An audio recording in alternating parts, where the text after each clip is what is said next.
Réveil en douceur pour Kelly et son fils Ruben. Cette ancienne gardienne de prison vient d'intégrer l'École nationale des greffes. Un changement de cap qu'elle vit en famille. J'ai senti que pour moi c'était le moment. En plus, vu l'énorme recrutement que fait l'administration, c'était aussi une chance supplémentaire. Je me voyais vraiment, bon, j'étais administrative avant, moi j'ai passé le concours interne. Je me voyais vraiment avancer en fait. Et je trouve que c'est une belle progression, tout en assumant aussi mes responsabilités familiales. Donc, ouais, je trouve que c'est un beau parcours et une belle évolution. Kelly et Ruben sont logés dans l'école. Chaque matin, ils rejoignent ensemble la crèche installée dans l'établissement. Tu vas garer la moto, chérie? À tout à l'heure.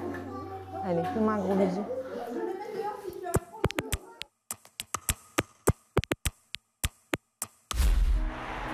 Depuis 1974, l'école assure la formation initiale et continue de tous les greffiers français.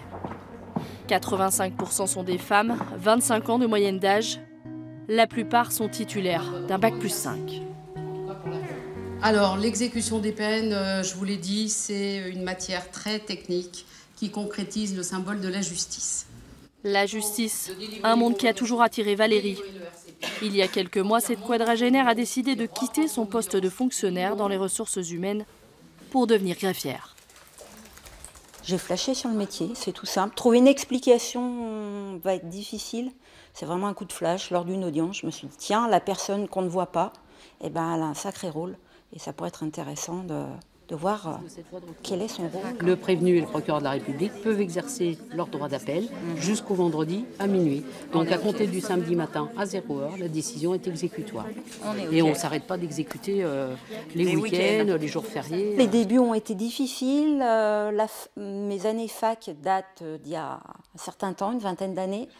Donc me remettre dans le positionnement d'élève a été plus que compliqué, mais je me suis assez bien adaptée. Les formateurs sont greffiers ou directeurs de greffe. Tous volontaires pour former leurs jeunes confrères et transmettre les fondamentaux de leur métier.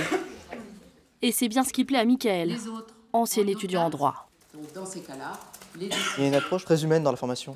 Les enseignants sont des professionnels qui nous expliquent leur quotidien, comment on va faire. Et on n'est pas du tout dans la théorie pure et dure comme à l'université. Comme les magistrats ou les avocats, les greffiers portent la robe noire. Mais ce sont les officiers les plus méconnus dans les couloirs des tribunaux. Les petites mains de l'ombre, comme on les appelle. Quand vous allez dans les universités de droit, de toute façon, on va vous parler du métier de magistrat, on va vous parler du métier d'avocat, mais on ne va pas vous parler du métier de greffier. Et donc c'est vrai que, et c'est un travail que nous sommes en train d'engager aussi avec les universités, c'est pour mieux faire connaître ce métier directement à la source, c'est-à-dire directement auprès des étudiants dans les facultés de droit. Sans le greffier pourtant, la machine judiciaire ne fonctionne pas.